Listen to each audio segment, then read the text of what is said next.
co jest szalenie istotne, że tym sposobem polskie kino uratowało się od najgorszego zła, jakim był tak zwany redaktor. To była organizacja sowieckiej kinematografii, gdzie do każdego filmu był przydzielany redaktor. Redaktor, skromna nazwa, nic nieznacząca, ale był to po prostu normalny donosiciel, który sprawdzał, czy to, co jest napisane w scenariuszu, jest realizowane przez reżysera. Jeżeli nie, telefonował i zawiadomił odpowiednie władze, że reżyser nie wywiązuje się ze swoich zadań. Dlaczego? Bo narusza scenariusz. I teraz bardzo jest istotna rzecz.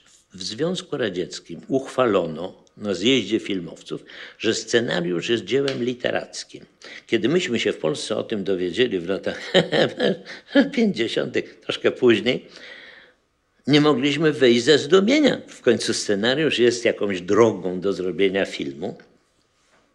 I dlaczego ma być dziełem literackim? O co chodzi? Że się bierze z tego sceny, że się bierze dialogi? Gdzie tu jest jakiś sens w tym? Okazało się, że to jest kamuflaż polegający na tym, że po co ścigać reżysera, że tworzy film niezgodny z ideologią zatwierdzoną w scenariuszu. Lepiej jest jemu powiedzieć, scenariusz jest dziełem sztuki, pan narusza dzieło sztuki. Scenariusz jest literackim utworem i proszę nam dać to, co jest napisane. A tymczasem scenariusz nie musi, ale i nie może być dziełem literackim, bo nie to jest jego zadanie. Tylko chodziło o to, że każde przekroczenie, które wyśledził redaktor, po prostu było zanotowane i władze kinematografii interweniowały natychmiast. Ponieważ u nas nie pojawił się taki redaktor, dlatego że odpowiedzialność spadała na kierownika artystycznego i on nie życzył sobie, żeby ktoś kontrolował, że tak powiem, proces powstawania filmu.